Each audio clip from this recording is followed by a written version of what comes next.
हरियाणा सरकार में पूर्व मंत्री और झज्जर से कांग्रेस की विधायक गीता बुक्कल जी आज यहाँ पहुंचे थे। उन्होंने खिलाड़ियों को समर्थन देने के लिए आप यहाँ पर आए। आज 12वां दिन है और 12वें दिन जिस तरीके से 11वें दिन की रात तो काफी रोष भी रहा। क्या कहेंगे आज इस धरने पर आकर के आपने किस तरीके से देखते हैं? देखिए, जो कल बहुत ही दुर्भाग्यपूर्ण तस्वीर रात को यहाँ पर आई, जो हमारे सम्मानित अंतर्राष्ट्रीय स्तर के खिलाड़ी जो गोल्ड मेडलिस्ट हैं, सिल्वर मेडलिस्ट हैं, उनके ऊपर जिस तरह से लाठीचार्ज हुआ, मैं समझती हूँ लोकतंत्र के लिए बहुत ही खतरे की घंटी है। उनको उनके मौलिक अधिकारों से वंचित करने का काम सरकार ने किया है। बहुत ज़्यादा बारिश होने की वजह से उनके गद्दे भी गए, खाने का उनके पास सामान नहीं था, बिजली यहाँ पर काट दी गई है, पानी की कोई यहाँ पर सुविधा नहीं है। हमारी बहन बेटियाँ पहलवान हैं, उनके लिए जो है वॉशरूम तक जाने की कोई सुविधा नहीं है। और ऐसे में पुलिस कर्मचारियों को ये आदेश देना, और उनके वो बता रहे थे कि गद्दे तक चुरा कर यहाँ से ले गए हैं, और ये बहुत ही दुर्भाग्यपूर्ण है। उन्होंने अगर मजबूती के साथ एक फेडरेशन के अध्यक्ष बृजमोहन के खिलाफ अगर आवाज उठाई है कि ये यौन उत्पीड़न करते हैं, सर्वोच्च न्यायालय में जाकर उनके खिलाफ अगर इस समय FIR दर्ज हुई है, तो तुरंत प्रभाव से सरकार को उस पर काम करना चाहिए। उल्टा इनको परेशान करने का काम कर रही हैं।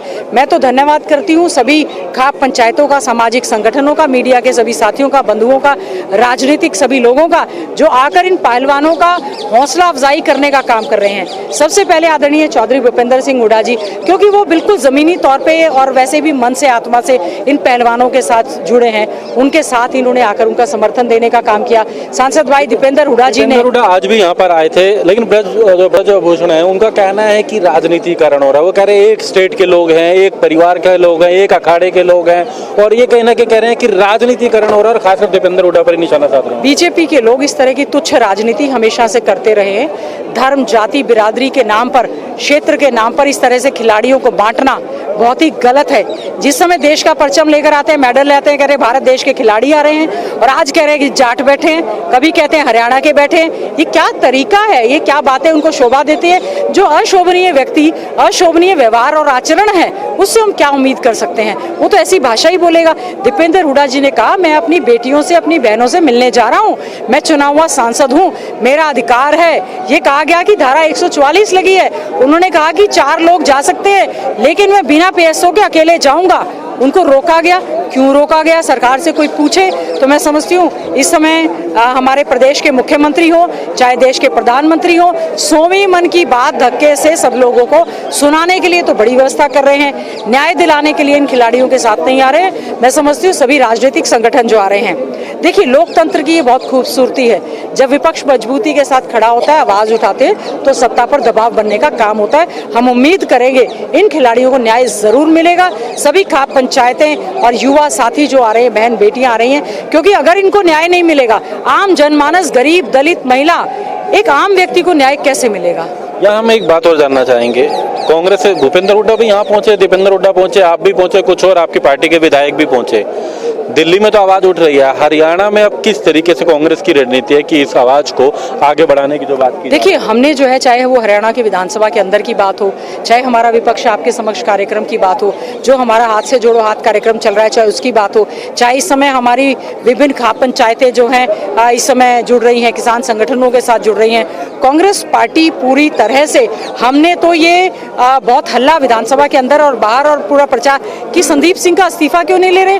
मुख्यमंत्री जी उनके प्रोटेक्शन में खड़े हो गए हैं। मुख्यमंत्री जी इस समय खेल मंत्री हैं, वो आ नहीं रहे कि ये खिलाड़ी हमारे प्रदेश का नाम पूरे देश और दुनिया में रोशन करते हैं। कांग्रेस पूरी मजबूती के साथ, इनके साथ, किसानों के साथ और जवानों के साथ है। अग्निवीर की जब भर्ती की बात थी, तो हमारे जवान जो सड़कों पर दौड़ लगाते हुए देश में रेगुलर भर्ती की मांग कर रहे थे, उनको भी नोटिस थमाने का काम किया। जो इन पहलवानों के समर्थन में पहलवान आ रहे हैं, उनको भी नोटिस थमाने का काम कर रहे हैं। तो मैं समझती हूँ कांग्रेस पार्टी मजबूती के साथ लगातार पहले भी संघर्ष में इनके साथ थी और आगे भी पूरी तरह से अंत में प्रश्न, संसद तक, सड़क से लेकर विधानसभा तक आवाज को बुलंदियों से उठाती रहेगी। अंत में एक प्रश्न है, अब अवार्ड वापसी की बात हो रही है, खुद महावीर फोगाट ने भी बोला है, किस तरीके से देखते हैं? ऐसे में सरकार को क्या करना चाहिए इन खिलाड़ियों के लिए? सरकार पता नहीं क्यों नहीं जाग रही है।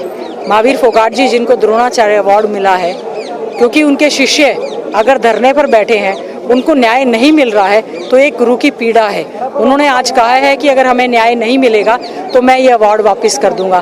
तो क्यों आप बुलाकर उनको बार बार सम्मान देते हैं? क्यों राष्ट्रपति भवन में बुलाते हैं? क्यों हर जगह पर उनका सम्मान किया जाता है? क्यों आप उनको जो है बार बार उनको कोर्ट का सहारा लेना पड़ता है?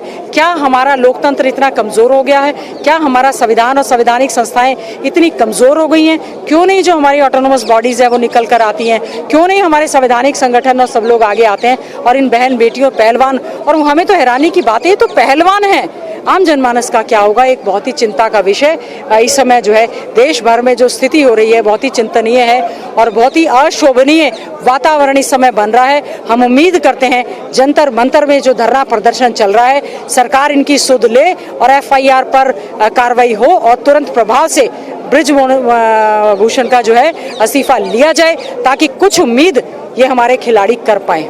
यानी तो जल्द कार्रवाई हो, इसको लेकर के तमाम लोग यहाँ पर पहुंच रहे हैं। और इनका जिस तरह से गीता बुकर वो अब यहाँ पर पहुंचे तो उन्होंने कहा कि जल्द गिरफ्तारी और ऐसे में खासकर सरकार संज्ञान ले, इसको लेकर के तमाम लोग यहाँ पहुंच रहे हैं। हालांकि हरियाणा में भी चंडीगढ़ तक आवाज पहुंचाने की बात कर रहे हैं ताकि ये बात चंडीगढ़ से दिल्ली पहुंचे, केंद्र सरकार तक पहुंचे, क्योंकि दिल्ली में तो जंतर मंतर पे धरना है। इसको लेकर लगातार तमाम नेताओं के पहुंचने का सिलसिला जारी है।